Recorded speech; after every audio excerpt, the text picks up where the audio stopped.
বাবা পাশে থাকলে যে কোনো বিপদে সুখ শান্তি কোনোটা উপভোগ না করতে পারলেও আপাতত ভয়টা অন্তরে কাজ করে না। কারণ বাবা একটা শখের ছায়া, সন্তানের জন্য মাথার উপরে বাবা একটা বৃক্ষ। আপনি যে কোনো জায়গায় যান, যদি আপনার পাশে যদি আপনার বাবা থাকে, তাহলে আপনার বিপদটাকে বিপদ মনে হবে না।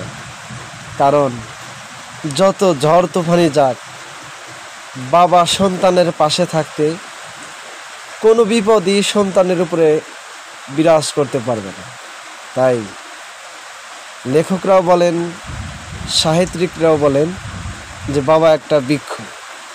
সন্তানের যে কোনো বিপদে বাবা ঝাঁপড়ে পড়তে পারে, জীবনও দিতে পারে। তাই ছেলে সন্তানেরা সব সময় বাবা মার কাছে আগলে থাকতে চায়। যাদের বাবা মা নাই অবশ্যই কমেন্টে বলে যাবেন।